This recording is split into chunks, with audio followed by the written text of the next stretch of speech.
Claudia starts this book by recapping herself and all the other BSC members. Then she says she's having trouble writing her autobiography. It's hard to write about yourself. Claudia, you just spent several pages writing about yourself. Did you forget that already? Argo Font Book Review, Argo Font Book Review. This book was written by Nola Thacker. Claudia's sister, Janine, tells Claudia about the day she came home. Janine remembers everything about that day, including what she had for lunch. I know Janine is a genius, but geez, that was 13 years ago, and she was 3. How does she remember it? Claudia's first memory is playing with wet cement with Mary Anne and Kristy. The 3 of them were best friends in school, and oh my gosh, Mary Anne, your hair! No wonder your dad forced you to wear braids all the time. Claudia's birthday is in the summer. She wants a circus theme for her 6th birthday party. She invites everyone in her kindergarten class, but she doesn't tell them about the party. Instead, she gives them invitations while they're leaving the room on the last day of school. Ooh, that's a terrible idea. They are so not going to read those invitations. Also, I don't think all of the kids can read yet. Claudia is excited when they get the cake and put up decorations. She wears a special birthday outfit. Kristy and Mary Anne are the only ones who show up to her party. After an hour, Mom says no one else is coming. Claudia is devastated. Instead of blowing out the candles on her cake, she starts crying and hides in her room. After a while, Mimi comes to get Claudia. She takes Claudia to Mary Anne's house where they have a huge surprise party for her. So technically it's not a surprise party. All they did was move Claudia's party across the street and force Kristy's brothers to come. But it's still sweet. They even have a homemade cake for her. It becomes Claudia's favorite birthday. In 2nd grade, Claudia is terrified of the Tooth Fairy. It's not a magical fairy. The Tooth Fairy is an evil, hairy, tooth-eating monster with giant elephant tusks. She knows this for a fact because when the Tooth Fairy visited Rick, he woke up and he saw a dark shape hovering over him. It even said his name. Ooh, saying the kid's name out loud to make sure they're asleep. That is a good trick. I should use that. Claudia accidentally hurts her tooth after a fall. She tries to hide it from her parents, but they find out. She gets sent to a dentist and an extractor.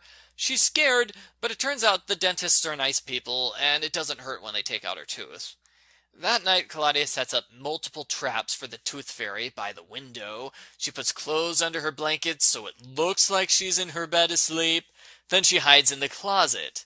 Claudia sees her mother sneak into the room and replace the tooth with $1. Claudia realizes the Tooth Fairy's not a monster. It's not even real. The Tooth Fairy was her parents all along. And if the Tooth Fairy doesn't exist, then neither do any other magical creatures, like Santa Claus, the Easter Bunny, and a ghostwriter who reads all the previous books in the series so they don't make continuity errors. Yeah, that's totally not something that exists. Speaking of continuity, remember the butterfly art project that Claudia did? Chapter 1 says it happened in kindergarten, while Chapter 15 says it happened in 1st grade. Continuity! Super Special 11 said Claudia was 6 when that event happened, but we just learned Claudia turned 6 in the summer after kindergarten, so again, we've got a continuity error. In 4th grade, Claudia starts to fall behind in school. After her worst report card ever, the teacher recommends sending her to a special school named Stamford Alternative Academy. Claudia doesn't want to switch schools, so she tries to fail the entrance exams on purpose. Only they're not entrance exams, they're just tests to see what areas she needs to improve in. Claudia cannot stand being separated from Kristy and Mary Anne. She decides her life is over. To be fair, the school does help Claudia a lot. She gets individualized attention. She doesn't feel pressured to compare herself to her smarter sister. The teachers keep her on task and explain things in different ways.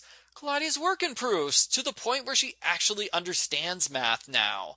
But none of that matters. Claudia hates her school. She's mean to the other kids, so they won't try to be friends with her. She feels left out when Mary Anne and Kristy are working on a class play together, so she starts avoiding the other girls. They can't be friends anymore. What's the point in even talking to them? Claudia begs her parents to let her quit school, but they are happy about her progress, and they claim they only want what's best for her. Claudia becomes depressed and stops talking. Her life becomes a numb cycle of schoolwork and sleep. Occasionally she cries. Eventually her parents decide she'll never adjust to her new school. They decide to send her back to public school because sacrificing her happiness for good grades is not worth it. I was surprised. I was stunned, shocked, delirious with sudden, unbearable happiness. Huh, she doesn't sound like a kid who's flunking English. As a compromise, Claudia's family members will tutor her to make sure she doesn't fall behind again. As we know from the main series, this plan doesn't work. I would have suggested a different compromise, like letting Claudia read Nancy Drew books. Those are awesome books. Come on, Mom. You're a librarian. Why are you banning books from your own house? This is not going to help your daughter learn how to spell. Claudia's final segment is her first babysitting job. This is the fourth time we've seen one of the girls on her first babysitting job? I'm sensing a pattern. Kristy's family goes to the beach for baseball playoffs. Claudia comes along to help watch David Michael when the others are at baseball games. In a weird continuity error, David Michael is 5 years old in Chapter 12, 4 years old in Chapter 13, then 5 again in Chapter 14. He has mastered the power of time travel. The girls explore the beach and eat pizza. They buy games and things to entertain David Michael, so they invented the first Kit Kits. David Michael asks if he can get a hot dog. Kirsty says, sure, but come back in 10 minutes. But that's when he disappears. He does not return. They search for him frantically. The hot dog guy remembers David Michael, but he can't help find the lost child because he's too busy making jokes about how great his hot dogs are. Seriously, dude? A child is missing! They look for him everywhere. It turns out David Michael started making a sandcastle with other kids, and he lost track of time. They decide not to tell David Michael's mother that he was lost for an hour, and Claudia realizes Kristy has a really tough life.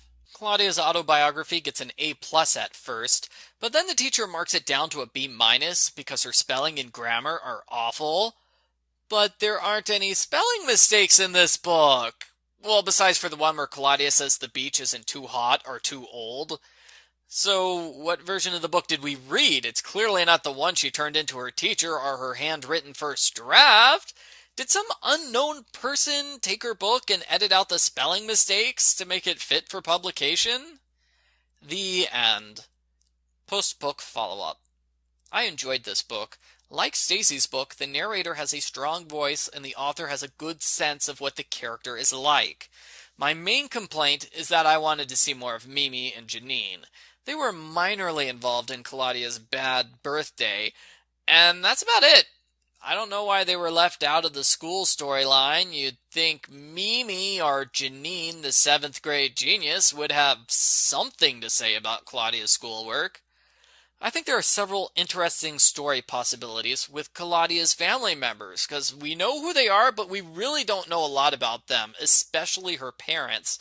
So, what is her favorite memory of Mimi? What was it like when the family first learned Janine is a genius? Is Janine any good at babysitting? She used to babysit Claudia, right? And what's up with crazy Aunt Peaches? We could have had stories along those lines. Those are interesting ideas. But instead we got the Tooth Fairy story and Kristy's beach vacation. Any other BSC member could have narrated those stories, and they would be the exact same. So that's a thumbs down for me. The school story was the only one which is Claudia specific. Only she could narrate that story. And it was the best story. It's realistic. It does a good job of capturing Claudia's complex emotions. I kind of wish her parents had done a better job of the situation, but whatever. I liked the birthday story. The Tooth Fairy story was cute and somewhat funny. The beach story was my least favorite. It didn't fit with the others. Why is there a Kristy-centered story in Claudia's autobiography? The story mostly felt like filler to me, so about half the book is okay, a quarter is excellent, and a quarter is not so good. I give Portrait Collection Claudia's book a 7.5 out of 10. I think that's how the math works out. Let's see, a quarter plus half. I don't know. I can't do math. Somebody get Stacy in here.